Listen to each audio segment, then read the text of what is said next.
Welcome to episode 24 of Friends and Film, a podcast where we talk about the latest movie news and theatrical releases. I'm your host, Cooper Hood at Coops_Hoops on Twitter, and as always, I'm joined by my co-host Josh Straley at Straley Strong on Twitter. If you've not done so already and are new to the show, you can follow or subscribe to the podcast on Twitter, Facebook, SoundCloud, iTunes, Google Play, and YouTube by simply searching Friends and Film. Josh, what's going on? Welcome to the podcast, everybody. Cooper, I do have a question for you right off the top. All right. Do the Cavaliers, down 3-1 as of today, come back at all during these NBA Finals? As in, do they win another game? Do they win another game? There's no way they're winning the series. I can't really. I can't see them winning another one, unfortunately. Breaking my heart. Just because, I mean, they didn't win in Golden State the first two, and they played terribly both those games. So, and Steph didn't play good in either of those games, and he played well last night. So they're doomed. If I hope it's close. I hope I'm wrong, but it's not been a good first 2 years. I mean, they've made it to the finals both times, but sure, but it's their the East. Finals appearances have not been the best. But the Warriors are pretty stacked, so who knows how this is all going to go down. But we're not going to talk about basketball, even though we could. There's a lot of interesting things to talk about. We're instead going to talk about a lot of movie news before we get to our review of Warcraft this week. The movie trying to start the video game movie adaptation wave. The resurgence of a video game movie. Yeah. So I don't know if it'll. You have to wait and see if it's going to do that. I don't know. But before we do so, we're going to talk about some of the biggest news that dropped throughout the week. If you want to go straight to our review, you can skip forward about halfway through the episode. Or if you watch on YouTube, you can just click a pop-up that's on your screen right now. And once again, I'll try to keep the timestamp in the description for SoundCloud and iTunes listeners. So you can do that without having to kind of guess and wonder where you're jumping to. But anyways, let's get to the news. And the first piece of the flyby, where we do stuff very quickly or as quickly as we can. Passion of the Christ is apparently getting a sequel, with the writer telling THR that it's happening. Ooh. So, are you interested in seeing a sequel? Well, Mel Gibson had such a warm reception from the world last time he did The Passion. I'm sure the sequel will be met with such high regard. Yeah, I mean, I liked the first one. Apparently, this one's going to kind of look at the resurrection of Christ, as the first one was about the death of Christ. So it could be done. I don't know if it's necessary. It made a lot of money, so I'm guessing it'll probably get made. We'll have to see. Hopefully. I mean, yeah, like you said, it is a good movie, though. I do feel like. So. Another hopefully good movie, Jennifer Lawrence and Adam McKay, according to Variety, are teaming up to do a story about this a medical CEO, some like experimental drug. I didn't really read that much into it, but Jennifer Lawrence being involved and Adam McKay coming off Big Short. Definitely interested. Yeah, Elizabeth Holmes, the CEO of Theranos. Sure. Something like that. They do testing for blood. It's a huge controversy right now. So that's going to be interesting. Yeah. Should be a great pairing. And Nolan, Christopher Nolan, his next movie is filming, currently Dunkirk, and he is known for, keeping things as real as possible. And apparently that means, according to Indie Revolver, that he's going to crash a vintage World War II plane that cost $5 million. What?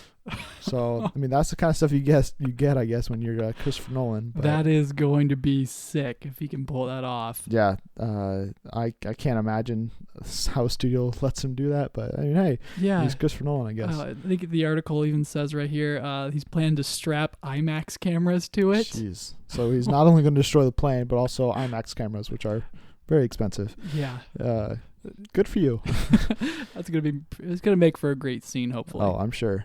And then we also had the announcement from the Hollywood Reporter again that Mackenzie Davis, most well known, at least for me, as having a small role in The Martian. She is joining Blade Runner 2 in a unknown role. Probably a replicant, maybe. Probably. But I liked her performance in Martian. Totally. So looking forward to seeing more of her. The cast is getting stacked. Yep. And then Zootopia, which is a movie we reviewed earlier this year and both really liked, and it's out on DVD now, so you should go buy it. The directors were asked by Collider if they'd be interested in making a sequel, and they said absolutely. And some of their possible interests they wanted to explore, they didn't have any reptiles or birds in Zootopia, the original, so they wanted to have more of those and explore all the other environments and cities and stuff that they kind of hinted at in the first one. Yeah, that's a no-brainer. Yeah, it made over $1 billion. It's over it just $1 billion. Cracked $1 billion. So I think you do whatever you got to do to get that sequel made. Totally, I'll definitely be there. Absolutely. And then another return. John Williams, the famous musical composer, at the American Film Tribute, Steven Spielberg confirmed to Access Hollywood that Williams will return to score Indiana Jones 5 after doing all of the previous ones, I believe. Yes. And he also told Variety that he is going to score Star Wars Episode 8 as long as it fits a schedule and Disney wants him back, and I'm sure they do. Oh, yeah. You don't say no to John Williams. Yeah. Unless you're Jurassic World. I guess. So that's great. I really liked his score in Episode 7. So seeing him do more, that would be great. It was completely different from anything he'd done, but yet it was so familiar in a lot of ways. I'm so glad he's back. Glad he wants to come back. Yeah. So nothing's official yet, but I'm sure he'll be there. Totally. Is he doing Rogue One? I don't think so. Okay. I didn't know that. The first Star Wars movie, right? He did all of them. Yeah, he's done all 7.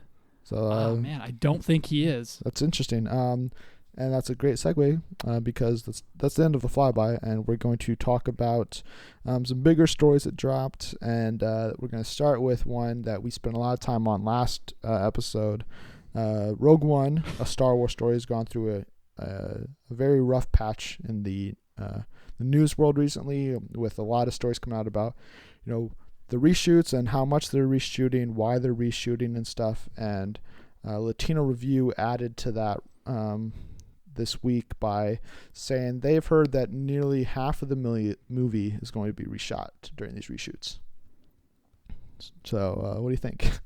Well, let's be specific here, because they said they reached out to a, quote, well-placed source in the Pinewood studio that says that rumor about, and I quote, that rumor about them reshooting almost half the movie is true, apparently.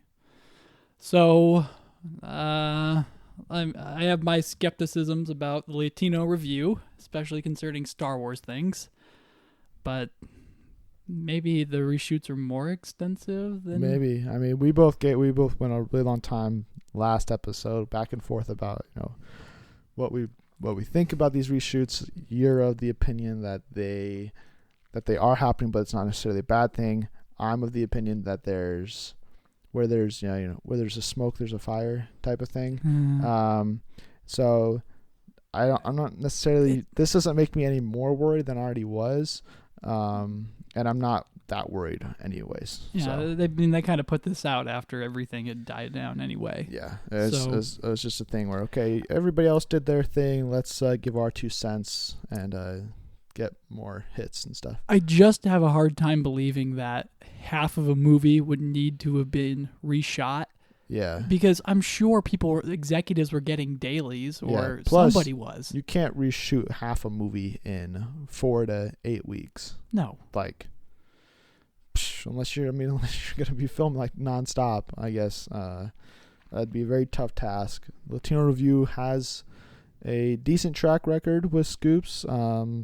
Star Wars, I can't recall any of their big ones that they broke. I remember when the casting was going around for Star Wars, they reported that Ryan Gosling and Zac Efron were meeting for the movie, as well as DiCaprio, and a lot of things that when you look at how the movie turned out kind of seemed far-fetched. Yeah, I don't really know where any of those three would have fit in with the movie unless they're all going to like. Me either. Maybe they take Donald Gleason's role. I don't know.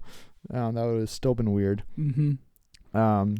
But we do know the future of at least one other Star Wars actor, John Boyega, according to Deadline and later confirmed by those involved with the film, has joined Pacific Rim 2 and is going to be the lead role as Idris Elba's son from the first movie. He's also going to serve as a producer on the film, which I thought was interesting, which is set to start filming at the end of the year with Stephen S. DeKnight, best known for Marvel's Daredevil Netflix series, set to direct. So I'm really on board for John Boyega. There were rumors of him being on Black Panther possibly, and those secret meetings. This is probably what those meetings were about. And him getting the chance to lead a franchise post Star Wars or in the midst of his Star Wars run. Yeah. Hopefully. Yeah. Yeah. Hopefully he's not dying. No, I don't think so. So I think that's great news for not only Boyega to have the chance to lead a film, but also Pacific Rim 2 people who see Star Wars 7 and 8, they're going to go, oh yeah, that's the guy from there. Mm-hmm. Like, let's go see his new movie. Sure. So it's definitely going to be a good thing for the box office. Yeah, Boyega is so poised to be one of, a great actor for a couple decades to come. Yeah. And he did start his own production company, Upper Room Productions. He tweeted that out a week or two ago. Oh, so interesting. Yeah, I think that's pretty cool to see him, helming films. So that's great. And I guess I'm going to have to go see Pacific Rim 2 despite earlier skepticisms and scoffings at the film, its budget, and all that jazz. Did you like the first one? It wasn't my cup of tea, but I didn't think it was horrible. Yeah, I enjoyed parts of it. There was definitely problems with like the story and stuff. Yeah. And the acting, but I think watching the Jaegers was really cool. I would assume John Boyega is going to be a pilot for one of the Jaegers, unless he's following in his father's footsteps and like overseeing the whole operation. Mm-hmm. But he's pretty young to do that. Sure. So I think a Jaeger pilot makes most sense. I hope so. That'd be pretty sweet. Yeah. And we're now going to talk about Wolverine 3, which has actually been a very popular thing we've talked about a lot. Like I was looking over show notes, and this is I think our most talked about movie. Is it really? I'm pretty sure. Beats out Rogue One? Yeah. Wow. It's crazy just because there's a lot of casting reports coming out, rumors, and we have another rumor about the title of the film. Game Zone is reporting that it is going to be titled Weapon X. So if that is the title, do you like it, and do you believe this report? I like it. I really don't care for subtitles unless we're talking Star Wars. No, I think it's just going to be Weapon X. Oh, okay. That's pretty rumor. Cool. Because it breaks off from the whole Wolverine titles, because it went from the Wolverine Origins to the Wolverine now Weapon X. At least it'll be easily identifiable. Mm-hmm. Yeah, that feels right. But I do think I don't mind the title. I think if it was Wolverine : Weapon X, mm-hmm. I would buy that. But just Weapon X as itself, I don't necessarily buy, just because I think Wolverine has that name brand recognition where you're like, oh, Wolverine. Like people who don't see a trailer or anything, they just walk into a theater and go, oh, a new Wolverine movie. Like, let's go see that. Yeah. Whereas they go see Weapon X. Like, what's that? Do you think though, as long as they have Hugh Jackman with 6 blades coming out of his hands, that'll be recognizable? Yeah, no, I'm just saying as a title, I think Wolverine something makes, or Old Man Logan, like that makes more sense. But Weapon X also does make sense because there's a lot of rumors about X-23 looking to appear. There's a casting call that came out this week.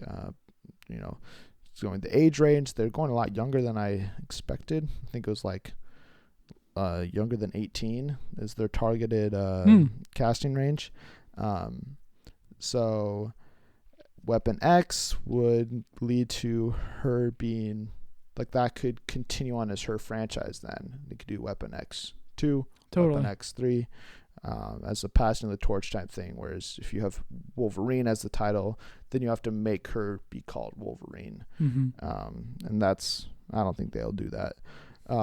But we may have gotten our first look at maybe not the actress I'll play her throughout, but at least for a portion, because some set photos came out. I believe Just Jared was the one that posted them first.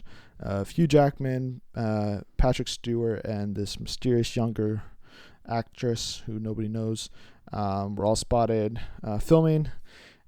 So did you see the set photos? Did you like them? Do you think it could be X-23?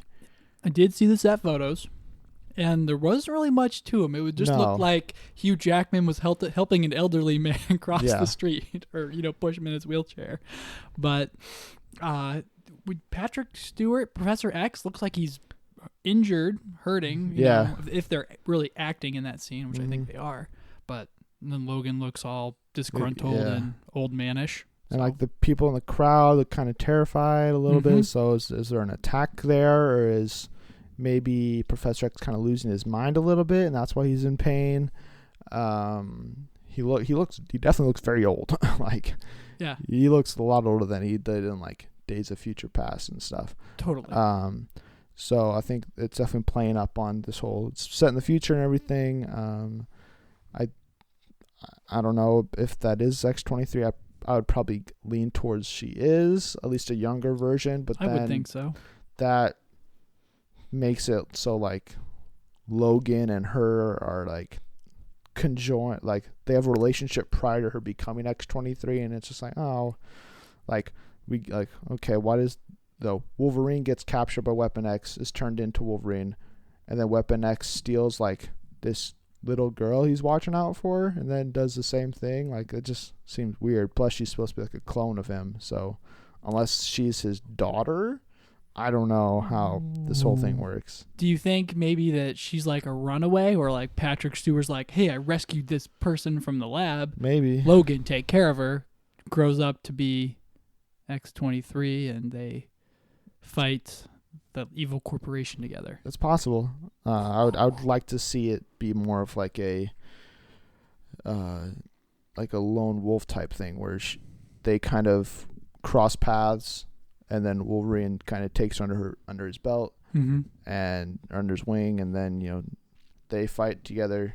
He either dies or he just retires, and then she carries on from there. So if killing Hugh Jackman. I mean, it's in the Wolverine. I mean, you have to do something in this last outing. Yeah, because if you don't, then everybody's like, well, why isn't he coming back? Yeah, they'll be clamoring for it for movies to come. Well, reset the timeline again. Especially if it's good. Yeah, no kidding. We talked about last week also Ocean's Ocho. Yeah, the new apparent title for the Ocean's 11 all-female remake, sequel, remix. Whatever. Sure. And Showbiz 411 is now reporting that not only is Cate Blanchett confirmed to join the cast, but they also reported on 3 new additions. Those being Helena Bonham Carter, Mindy Kaling, and Elizabeth Banks. So yeah, those are all great. That sounds like a good cast. I mean, I still think, like if you're trying to like place them with like the original Ocean's team, it's like Bullock's going to be Clooney, Blanchett looks to be Pitt, Kaling's going to be the comedy person, Elizabeth Banks and could be, I don't know, she could be a multitude of things. They could all be. And then Bonham Carter's probably more of like a straight man kind of. But I don't know, she's I like the addition of all 3 of them. I can't think of Carter in a role that's in the 21st century. Anytime I think of her, immediately it's anything Tim Burton, and that's about it. Yeah, she was in the last Alice in Wonderland movie as the Queen of Hearts, and then she was in Fight Club. Yep. Okay, yeah, that's right. And I can't Sweeney recall Todd. anything else. Yeah. I just think I put her in like the early 19th century, late 18th century all the time. I definitely think she'll be like a quirky character. Totally. And that's what she's great at. Yeah. Mindy Kaling is. I think that's a good pickup too. Yeah. It wasn't what I probably would have chosen, but I'm like, okay. I never thought about her in that role. I've never like seen her in like a feature movie really. Like she's always just been on TV. I feel like she's been in a movie before, but I can't think of it. I mean, I'm sure she has. I just can't think of seen. Like anything but anyway, major. She was killer voice acting in Inside Out. Yeah, that's true. But this looks great, and I hope the final additions to the cast are just as good as who they picked up. Yeah. Because these are awesome. And then we got another rumor this week about Alien Covenant, the prequel to the Alien franchise, but the sequel to Prometheus. And the rumor coming from the playlist is that we're going to see Ripley's mom, and that the actress Catherine Waterston is apparently going to be playing her. So do you want to see Ripley's mom? Okay. Well, to be honest, I don't think I've ever seen Ripley before. Okay. I have seen Prometheus because I thought it was like a standalone movie. Yeah. And then it turned out to be like an alien movie. Yeah. But I have not seen any of the first three. Well, there's four. 4 alien movies? There's only really 2. The other ones are... What? Okay. Shouldn't count. Alien 1 and Alien 2 with there's Sigourney Weaver. Yeah. And then there's the other there's two? Aliens. What's Alien 3? I think it's just Alien 3, yeah. And then Alien Resurrection.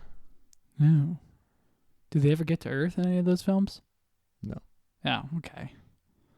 And I haven't seen any of the Alien vs. Predators, so I have no idea what that's about. So is it like a huge, like, I know the plot of Alien, like, big company wants to harvest the aliens for themselves, so they send people in unwittingly. But is there some kind of, like, special significance about Ripley's mom? No. I mean, Ripley's mom's never like mentioned. Okay. So it's like, this is just seems unnecessary. And Ripley is kind of the one, she's like the savior throughout, that franchise, and constantly defeats them, stands up to the queen, defeats them, all this stuff. And to make her mom go through the same thing, it's just like, why? Like, it's not like having her mom go through that is going to make, Ripley more adept to destroy the aliens. Like, it makes no difference whether we see her or not. And you already made it, you didn't call it Prometheus 2. Right. You're like, okay, we need that name brand recognition. Let's slap Alien in front of there so people know that this is a prequel, or they'll think it's a sequel probably. I don't know how they'll do it. Yeah. But I just don't think it's necessary for the movie, and hopefully if this is true, it's like something super minor, and it's not like she's talking about, my daughter back on the space station and all this stuff. It's like, no, just like have her go by her first name the whole movie, and then right before she dies, like, it's revealed that her last name's Ripley or something. And it's like, oh, okay, like, that's cool. Sure. But if it's like a major plot device, then I'm not going to be behind this. Well, maybe there's no accuracy to this. It's true. I mean, it's true. No, okay. I'm saying like that's true. Like, this could definitely not be true. Okay, gotcha. Yeah. Sorry, that was it took me a minute. I was like, whoa. Okay. All right. Well, I need to catch up on the Alien movies so I can. I know, that she's like, does she like frozen in carbonite at the end of this first one, right? Something like that. Yes. At the end of the first one, she defeats the alien, and then she goes into her sleep chamber, and then is woke up again, fights him again, then goes through all this other stuff. Gotcha. I'm going to add those to the queue. Yeah. I don't want to get too far into it. I mean, sure. You could probably guess how the story plays out, but I don't want to give it away to you or to other people that potentially not have seen the movie. Don't spoil the 40-year-old movies, exactly. Cooper. I mean, I just saw all the Alien movies this year. Yeah, so, I mean, I haven't seen them. So. There's a lot of people our age, I think, and there's other people in general that have not seen these movies. And I would definitely recommend the first two. The other ones, watch them to keep up the franchise. I guess it's like the same with like, should I watch Transformers 4? It's not a good movie, but it's cool to see Transformers. So yeah, you'll have to see it to see 5, I guess. And our final news topic of the day before we get to our review is the final trailer for The Shallows. Blake Lively is the lead, where she's a surfer. She gets attacked, and then it's her trying to survive against the shark. It's directed by hope I pronounce his name right, Wam Colette Serra. I think it's French, but I'm not positive. He's the director. He did Non-Stop with Liam Neeson and Unknown, also with Liam Neeson. So he definitely has the suspense and mystery factor. And this movie is set to come out later this month on June 29th. We haven't talked about it before on the podcast. So no. What did you think of the trailer? Are you interested in seeing this movie? The first 2 trailers, I thought this movie was like, all right, it's a good shark movie, surfing, all that jazz. And then I saw this one, and it was a completely different tone. Mm-hmm. They took audio from this super lame 1950s self-reliance instructional video. Okay. I looked it up because I was like, these are actually pretty good quotes. I love them. And I don't know, I'm really excited for this. To go see Blake Lively take on a shark. Yeah. I don't know, it just had a whole new tone to it. Instead of her just being trapped out there, it was, Blake Lively's gonna kick some serious shark butt in this movie. Hopefully. I'm still not entirely sure like how this is gonna be like an interesting hour and a half or hour 45, whatever this movie is gonna be, just because unless there's a lot of like build up to the shark attack, mm-hmm. which that won't be cool because I'm going to see her versus shark. But she's also like, she's stranded on like a small piece of rock that's out of the ocean, as well as also near a buoy at one point. Yeah. So, what's the story there? Does she have other people around her? It looks like she does. Like, is she trying to save other people? How is she going to stop the shark? I think it's just going to be a lot of suspense. And I think the coolest moment I've seen from any of the trailers came in this one, where they did that kind of cold opening where you're like, oh, what's this movie? Mm-hmm. Like if you didn't know it was about a shark attack, you'd just be like, oh, it's a movie where Blake Lively, an incredibly attractive woman, is in a bikini and surfs.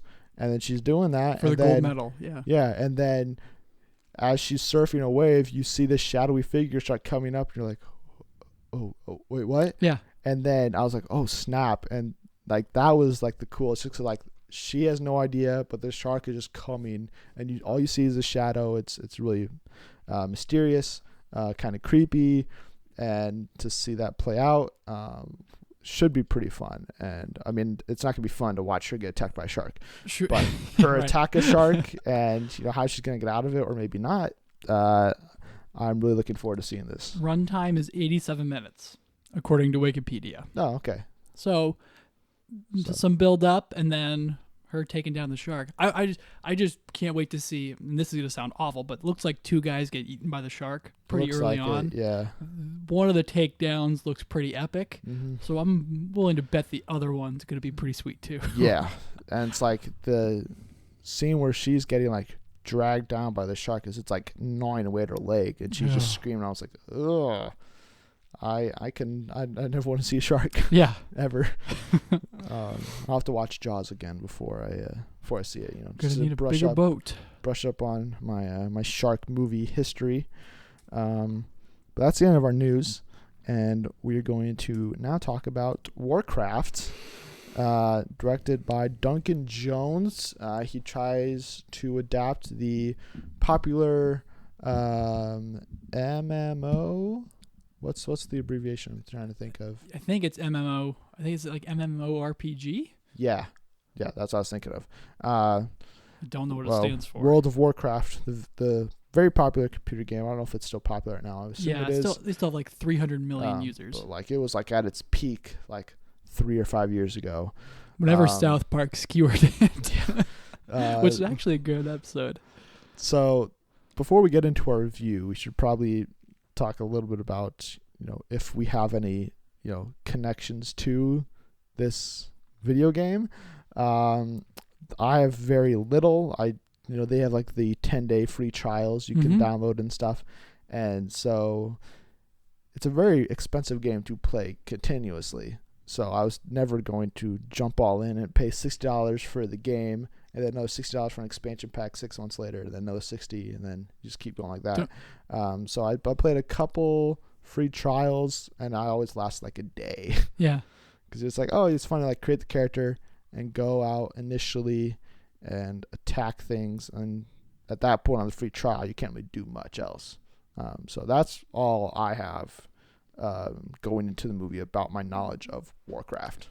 Do you have to pay a monthly subscription to it too? Maybe. I think you do, because that's what kept me from playing Star Wars, Galactic Republic, or the Old Republic. Old Republic, yeah. Yeah, I think you do. But I have not played Warcraft. I know almost never even thought about doing a free download or anything like that. I played one MMORPG, and that was some free online version of like a ripoff. RuneScape? I don't think it was RuneScape. Oh, RuneScape was the best. I played RuneScape a lot. It was in something. My past. I'll have to look back into it. But yeah, it was like a free version of it, and like everyone from school was on it, and I understand how it could hook you. Yeah, completely. And I think I'll start the review. And the Warcraft movie and the lore that comes with it is vast. It's expansive. I mean, there's so much that a hour and 40-minute movie is going to be hard to capture all of that.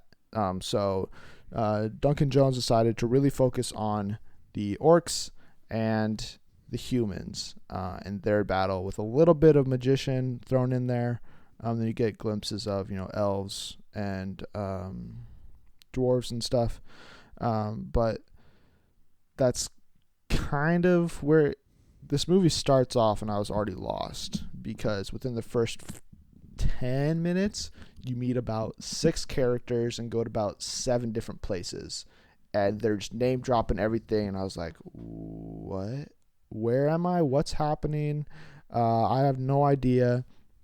And then going forward, every time a character, to their credit, they did say characters' names a lot, which I was very happy about, because I was like, every time somebody popped on screen in my head, I would say, oh, that's Lothar.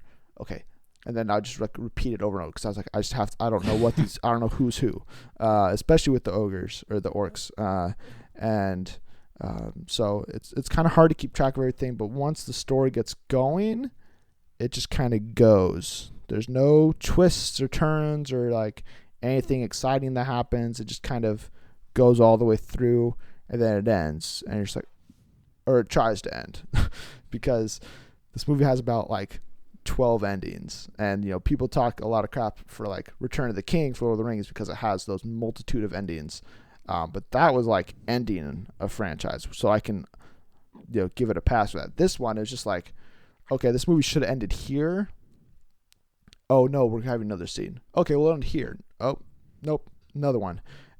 So the story and the execution of that and the world did not work for me really at all. There were some good and interesting characters that I kind of got behind, but then later on in the movie, the choices that the movie makes with those characters I did not like. But that said, this is a movie that is probably like 90% CG, and it looks pretty great throughout. Whether it's the orcs or it's the magic or just the landscapes, it all looks really good. And you can tell that, whatever budget this movie had, I think it was like 130, 160 million or something like that. It was a lot of that was spent on CG, and rightfully so. So it looked great, but the story lacked. That said, because it did keep me interested in what was happening for the most part. This movie's doing very well overseas, not very well here. It's made like 140 million in 4 days in China. Insane. So I'm guessing a sequel will get greenlit at some point. And if that does happen, I would be interested in seeing it, because I think the world that they build is interesting. There are threads of the story that I would like to see play out further. But overall, the movie was hard to understand, a lot of it, hard to follow. And then just overall, there was not a lot to like really get behind or get excited about. So I'm giving this a 2 ticket stubs out of 5, which for me does not say it's a bad movie. It's not a good movie. It's just kind of okay. So, Josh, what did you think of Warcraft? Well, okay. I don't know if we saw the same movie, Cooper.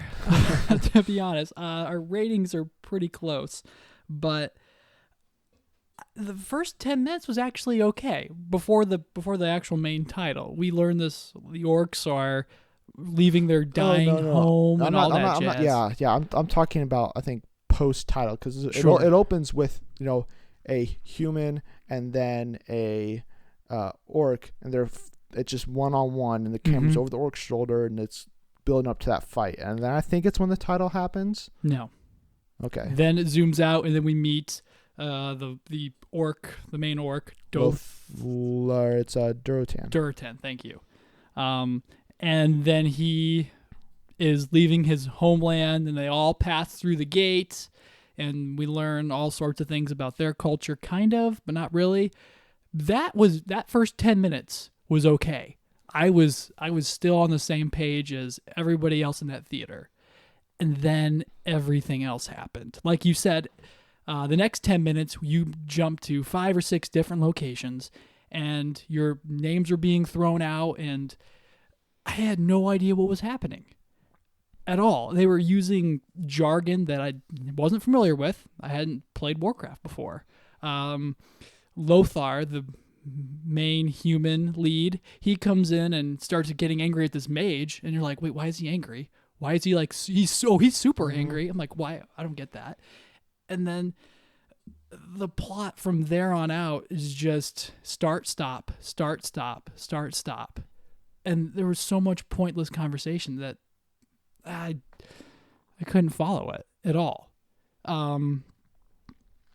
The characters were completely flat. Like, there was nothing that drew me to them or made me like one particular person over the other. So that didn't do it for me at all.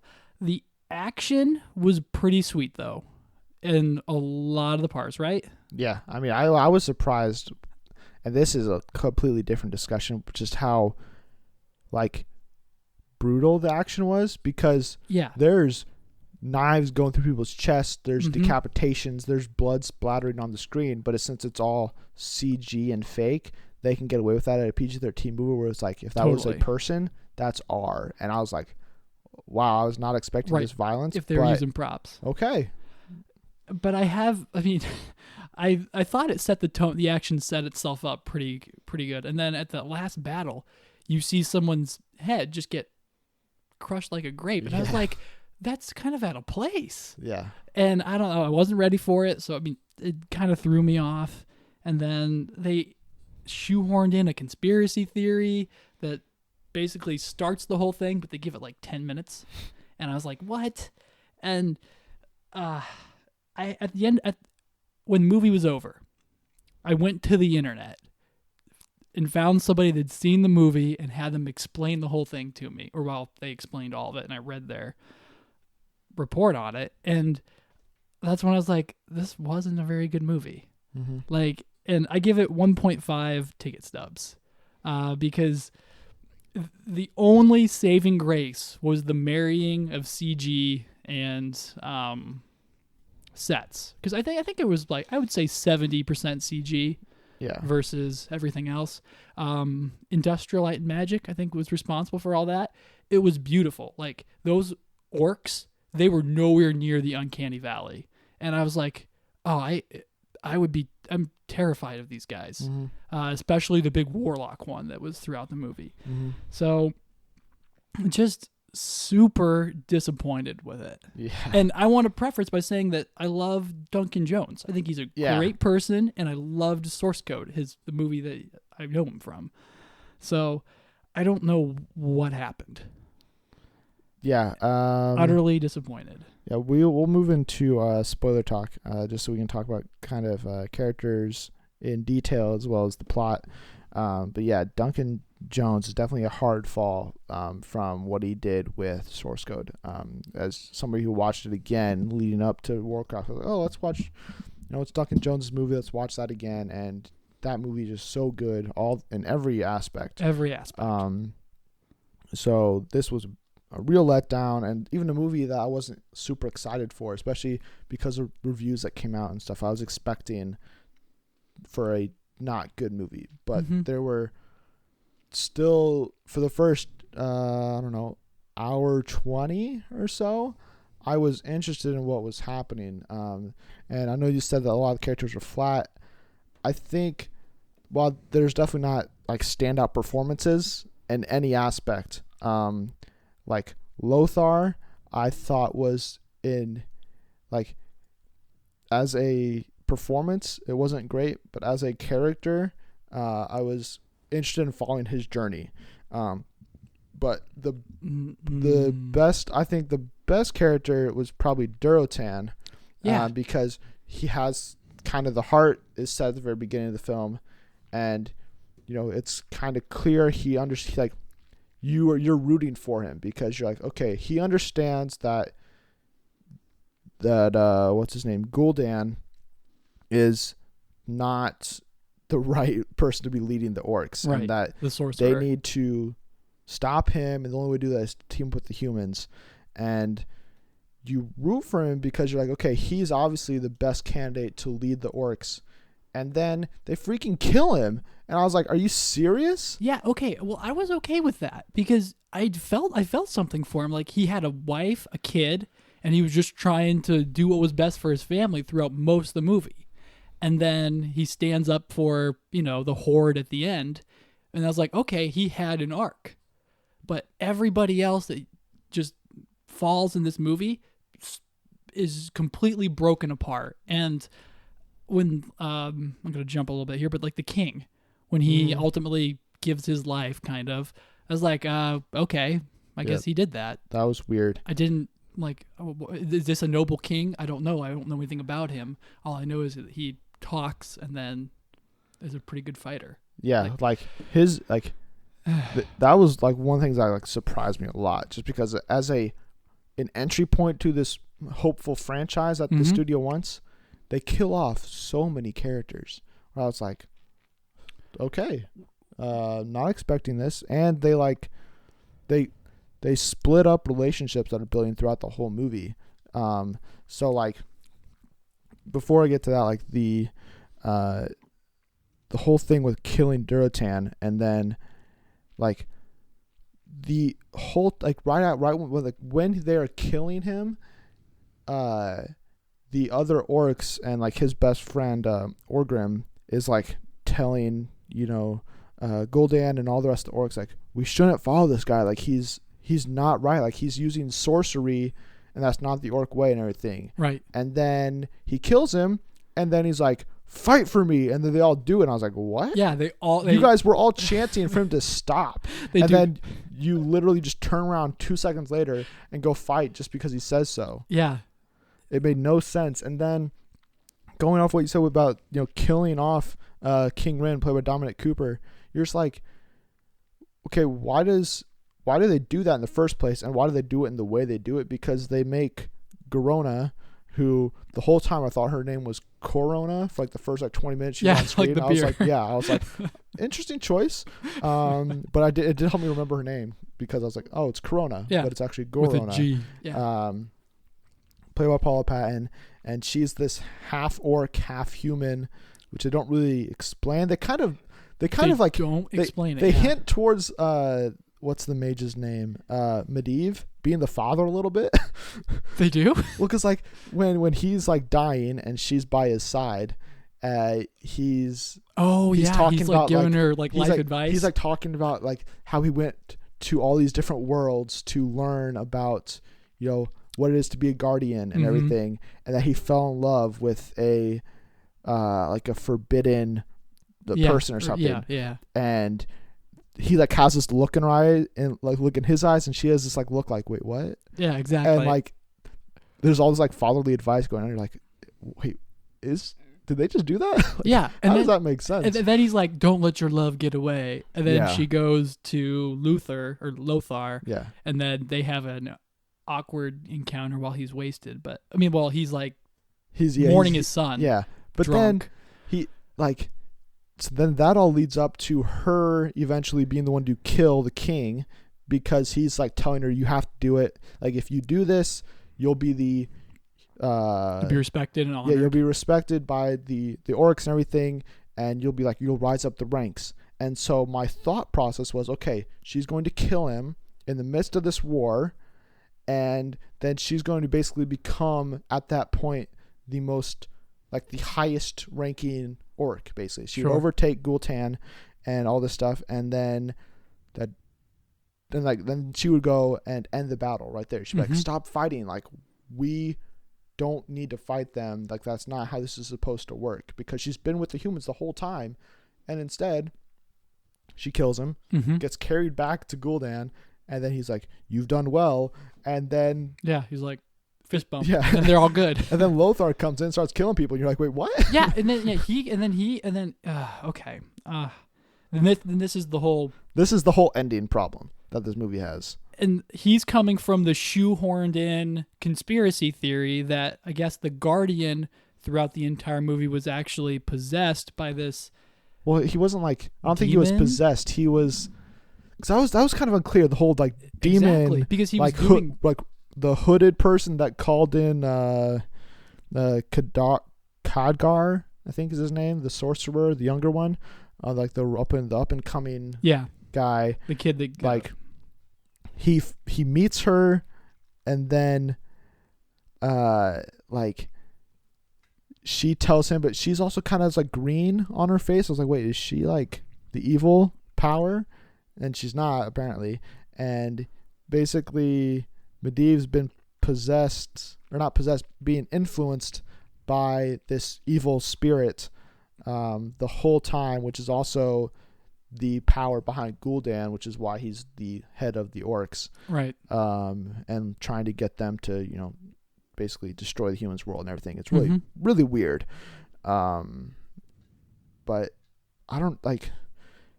I still don't understand like how he became like infested basically by that spirit. Exactly. And like how did him and Gul'dan know each other? Did he grant Gul'dan the power?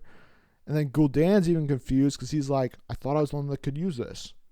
Right. What?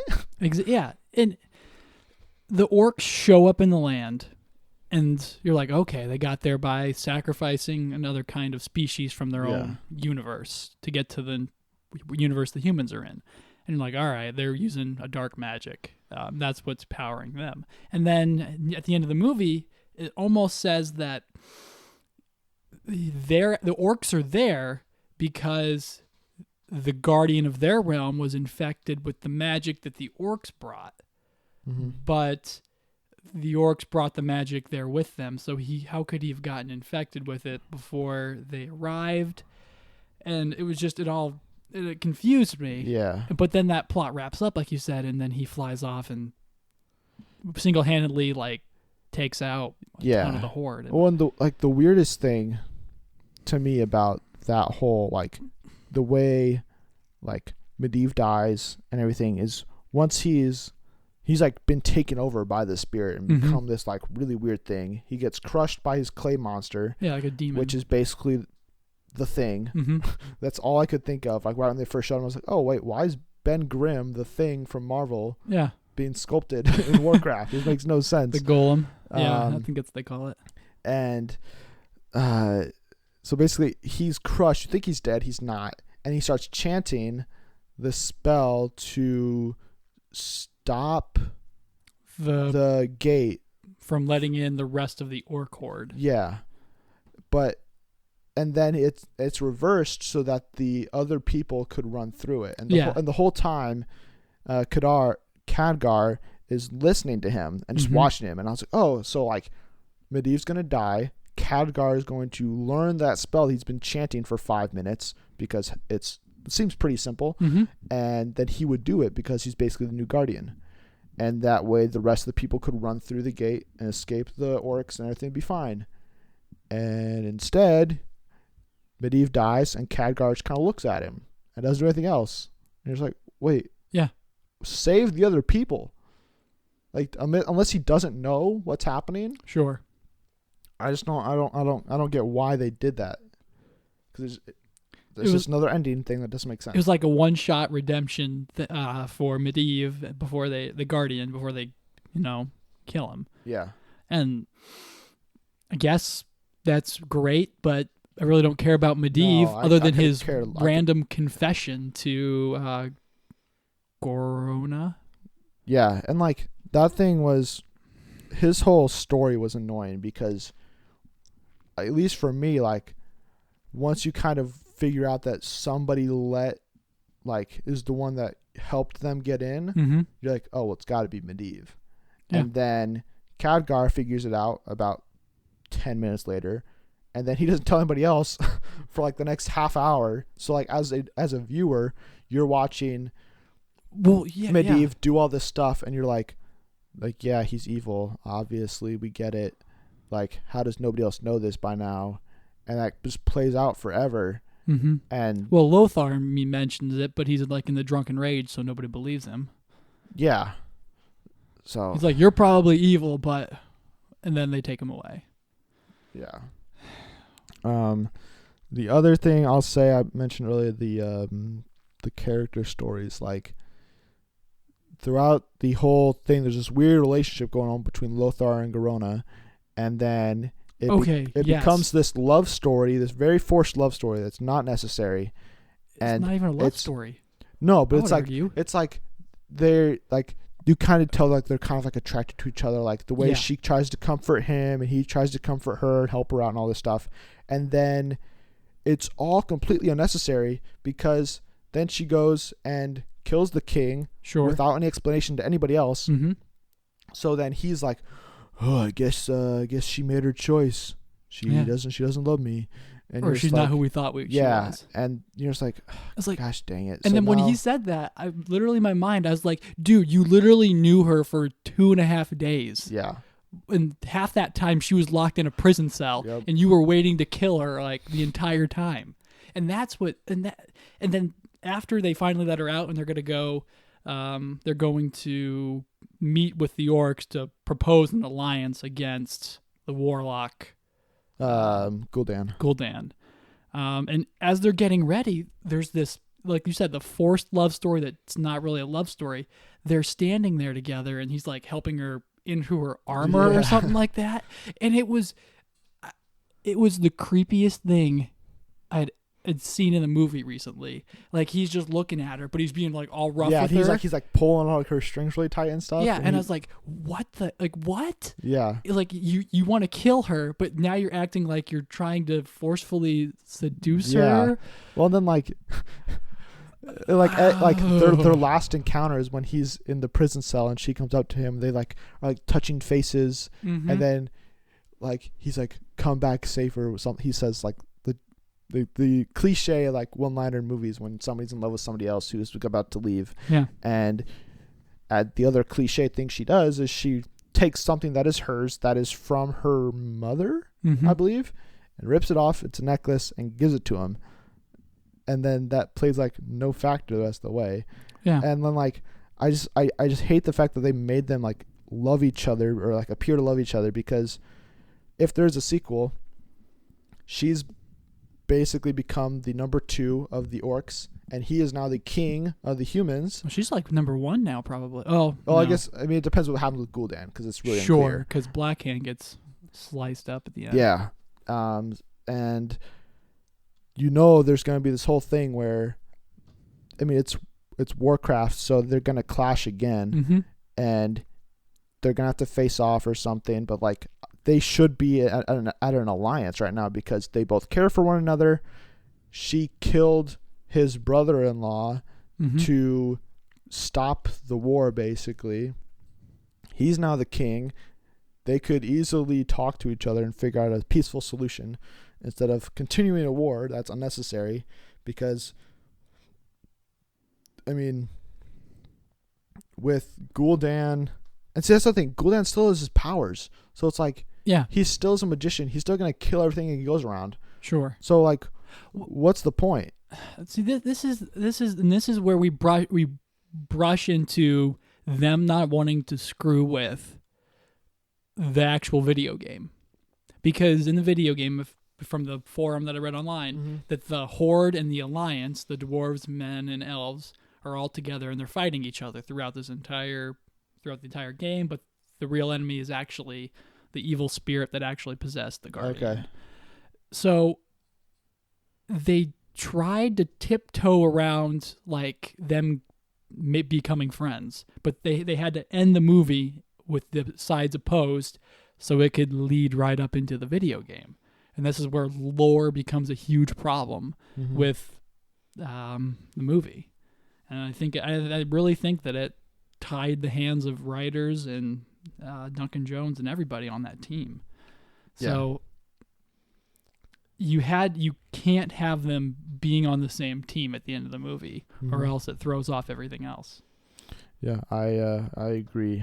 Do you have any other? I have a couple questions for you, and then we're gonna end with a list that we haven't done in a while. Oh yeah. Do you have any other final thoughts or comments? Yeah, I mean, I think the biggest thing we talked about was just how flat all the characters were, all that. I mean, and then their stories were just totally jammed together or broken apart across the movie, like the death of Lothar's son. I saw it coming a mile away. Oh, everyone did. It was just like, like just kill him already. Like, yeah, as awful as that sounds.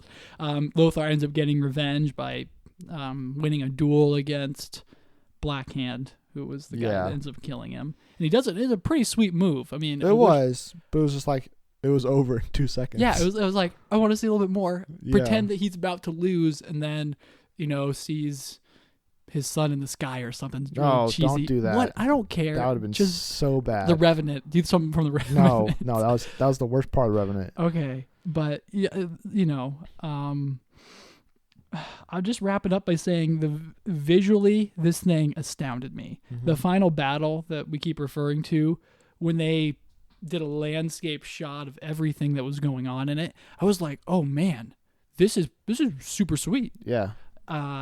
Especially because it was so detailed. Like there was like I don't know. It was really great. But with nothing else contributing to it, it just leaves it as the only thing that you can compliment the movie on. Yeah. I'm not sure where a sequel would go with this. They definitely lay seeds throughout this whole, especially the endings, where they're trying to, show you, we could do this, we could follow this up in a sequel. How are Garona and Lothar gonna interact when they next meet, because they're now opposing sides. Like all this stuff. How's Lothar gonna be as a king? Like, what's the the council or whatever of the elves and the dwarves and the humans, like how are they going to interact moving forward? And then I think the thing that makes me most upset about Lothar's death is not only was he my favorite character in the film, but his wife dies, sending her baby Moses style down a river. And then I think it's the last scene of the movie is when the the cradle is floating down and it stops, and then a human hand picks up human the baby, Durotan's baby, and then it growls, and you're just like why does this have to continue? Because like it'd be much cooler if Lothar was still alive. Sure. Maybe he's imprisoned or something. Durotan's still alive. Or Durotan's still alive. The orc. Yeah. And then he is the one and then, his baby is being raised by humans. And that brokers the peace. And then that brokers it, and then seeing them reunite would be awesome. Mm-hmm. Instead of now, it's probably going to be something where like this baby orc is going to be like raised by humans in an outcast, section of the population. And then there's going to be no connection where people are going to realize, oh, this is Lothar's son, because it's a baby. And unless a baby orc of, a week old can understand language, then there's no reason that either Lothar will ever find the baby like, oh, you're Durotan's son. Right. Instead, it's just going to be like, oh, it's an orc. Sure. The thing about that is, fun fact, that in this whole expansive thing I read, the lore, Durotan's son actually grows up and is enslaved by humans, and eventually he gets free and rises up through the ranks through his own orc, becomes a leader, and he actually becomes like a super friendly guy to humans, or tolerant. How about that? Yeah. And I guess you encounter that in the video game, and that's like a thing that goes on. So that seems like a plot that won't pay off for like 5 movies, or pay off at all. Yeah. It was all this is the thing about this entire movie that this might be my final thought. All of it felt like a standalone film. Mm-hmm. None of this felt like they were setting things up for sequels. Oh, and that's my opinion. It felt like it was a ton of Easter eggs for fans, but with so much exposition that it tried to cater to people who had never, played Warcraft before. Yeah. I would be interested to see, or talk to somebody that I respect their opinions on movies, and is a diehard World of Warcraft player, just to see, because I'm sure that kind of stuff that you're mentioning, I have no idea what that's about. Yeah. To them, it's probably like, oh my gosh, it's that guy. It's probably really cool. And if it is something that pays off in the future, then if for some reason in the future I ever rewatch this movie, then I can watch and be like, oh, it's cool because this is how this happens. But as a standalone film, this movie is a real failure. But like I said at the beginning, I think I am interested to see where this world, because it is so big and there's so many different things you could do with it, see what else could be done within it. It's not something where I am dying for one. If they don't make one, I'll be more than fine. But if they do make another one and the team returns and they have a story to tell, which because of all the lore and the kind of stuff they kind of set up, I'm sure they have plans in mind. Now I know Duncan Jones, when he came out and said that he has his original director's cut of this movie was 40 minutes longer. Ooh, wow, it puts it almost 3 hours. Puts it at 2.5. This movie was under 2 hours. It was 2 hours and 3 minutes. Was it? Yeah. Oh, okay. For some reason I thought it was... You said 100 minutes. I thought it was an hour 40? Under 2 hours. Yeah, I thought it was an hour 40 or hour 50 or something. Either way, if that came out on a disc, sure. Would you be interested in seeing that? They still make discs. Okay, only if. And what would it what do you think it would entail? There's so much in this. I know. If word of mouth was that this director's cut edition elongates scenes and fills in some of the little gaps and problems, I think it could definitely raise my opinion of the film. See, I think it's for Batman v Superman, I'm looking forward to the director's cut, the extended R-rated or unrated cut, because the editing in that movie is just so like jumpy that I want to see how those stories that are like in like a single scene play out further. Mm-hmm. Whereas I feel like there's not kind of that kind of stuff in Warcraft, so I don't think an extra 40 minutes would do that much more for me. It's actually a whole other subplot. Yeah, I mean, maybe. I mean, it's possible. I was really confused for a while when he is like giving Garona her armor and then they just ride off. I was like, did I miss something? Like, where are they going? Yeah. Like, it was not stated that they were going to spy on the orc camp and stuff. But anyways, I've said that I would be interested in seeing a second one if it was made. Would you? Yeah, I think so.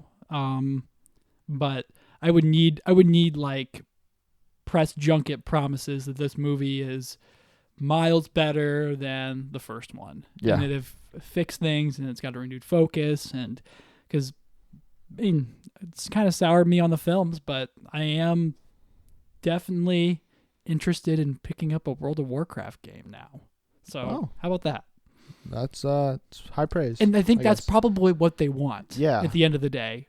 So I mean, it's the same with like a superhero movie. They want you to see Civil War and be like, "Oh, that Black Panther guy was awesome. Mm-hmm. Like, I should know more about him." Oh well, he has this new comic out right now, so you should go check it out. Totally. And then they're like, "Oh, okay." And like, I think that's what all this stuff is trying to do. The same with like Assassin's Creed that comes out later this year, which we said this is not going to be the start. If you're a studio waiting to announce a video game adaptation movie, you don't do it after this because word of mouth is not good for this. No. Assassin's Creed, I think, will be. And I hope it is, because if it's not, then I'll be really sad. Yeah. So what are some other, as we end this episode, what are some other video games you'd like to see? Here, what are 5, if you have 5? 5? Ooh. That would be worthy, or you'd be interested in seeing adapted to the big screen. Okay. This one I'm not too sure on, but The Legend of Zelda. That was on my list. Yeah, but I took it off. It's on. It's. I think just because I think it would be better as a series, but a movie would be pretty rad too. Yeah. Naughty Dog's The Last of Us. Yeah. Okay. I think that's super good. It's sort of like zombies, but it's actually something completely different. So that's really awesome. BioShock, which you can't say enough about that game and the style of it and everything like that. Uncharted, which is like kind of in development, but I think if there's everybody, I think there's a studio that has announced they are going to make an Uncharted movie, but there's nothing attached to it, and there's no release date, there's no actor, no director, or anything. And the Uncharted games are basically movies themselves in reality, and I haven't played 4 yet. I really want to, but number 1 is Fallout. And I'd not ever played the game until Fallout 4, and bought Fallout 4, addicted myself to it, and I'm up over like an ungodly 150 hours of playtime, and it's got that 70s throwback vibe, but it's actually the 21st century, and oh man, especially after watching The Nice Guys. Yeah. I want Shane Black to direct a Fallout movie. Jeez. Yeah, those are all good suggestions. Fallout and BioShock were both on my list, and I haven't played either of them. I think just from what I've seen of whether it's commercials for the game or other people playing the game or screenshots, I think they both visually are very interesting, and story wise could also be very cool to see play out. BioShock probably interests me a little bit more. Well, I don't know if it interests me, because in my head I think just the setting of an underwater world is so unique, plus making it like a horror movie. This is something like James Wan is doing. He just did Conjuring 2, and he's doing Aquaman. He'll have all the he'll have done it both. Oh my goodness, yes. So get James Wan a BioShock movie. I think that'd be pretty cool. Another one I don't have that much attachment to, Metal Gear Solid. Because you can't ever have too many awesome spy movies, and seeing Snake, whether it's like old Snake or young Snake, they'll probably do young and then build all the way up, would be really cool. Probably the one that always comes to my mind first is Halo. Probably 'cause that's just kind of the serialized game that I've played the most of. Yeah. And seeing Master Chief on the big screen would be super cool. I had Halo, but I don't know if I'm ready to see that move to the screen. Yeah, the story recently has been kind of whack. Did you play the fifth Guardians? I did not play Guardians. I played neither. 4. Yeah, like a year ago. I finished it finally, and I was like, "Oh, what's happening?" But Guardians looked interesting. I just never. I didn't hear good things about it, so I just never picked it up. Mm-hmm. And then I think so. I've got a spy movie. Fallout would kind of be like a. I don't know how would you describe a Fallout in terms of like a genre movie. It would be oh my goodness, it would almost be like a superhero movie. Like it would almost be like a really niche superhero movie, just because it's set in a wacky. It's really wacky. It's like dystopian, right? It's dystopian, but it's like bright and poppy at the same time. It's like dystopian, like kind of westerny. Maybe I'm thinking of a different game. Yeah, kind of. I mean, everything's burned to the ground around you, so it feels western. So like, yeah, a dystopian or like a not really sci-fi fantasy, but something else. Yeah. BioShock could be a really cool like horror. Mm-hmm. Video game adaptation. Halo is the sci-fi movie, obviously. Really thought this out. And then my last one is Infamous. I think there's 2 of them currently. They're PlayStation only games, I think.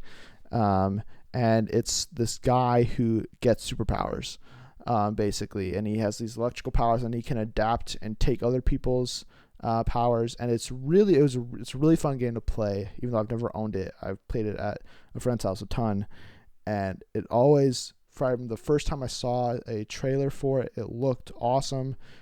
It's a lot of fun to play. And then I think, because super movies currently are all the buzz. Sure. Making a superhero movie that's based on a video game is kind of the best way to, get the foot in the door, where people are like, oh, it's a superhero movie. Oh, it's based on a video game? Mm-hmm. Oh, that's awesome. I should go play that, and then it will do well. Get more video games, get more movies. Best of both worlds. So yeah, that's my list. Metal Gear Solid, Fallout, BioShock, Halo, and Infamous. Yeah, you covered all the genres there. That was actually really clever. I thought really hard about it. I just went for the 5 favorite games. But yeah, that's it. Hopefully you guys enjoyed our talk about Warcraft. During our time away, be sure to tell us your thoughts on everything we covered by tweeting us at Friends and Film. We receive updates on the podcast, movie news, and more. You can follow me personally on Twitter at Coops_hoops. And you can follow me, Josh, on Twitter at Straley Strong. And if you're listening to this on YouTube, SoundCloud, or iTunes, please subscribe, like, share, or give us a thumbs up, or all of the above. And if you liked what you heard, head over to iTunes real quick and give us a 5-star review. Leave a comment on what you like most or something we could improve on. We're open. We're always looking for constructive feedback. And that's it. So thanks for tuning in again to the Friends and Film podcast. Josh? Internet, thank you for stopping by. And if you have any issues with our Warcraft analysis, especially the gamers, send us an email or hit us up on Twitter. Yeah. We're friendsandfilmpodcast@gmail.com. Mm-hmm. So yeah, send your thoughts in there too. More than welcome.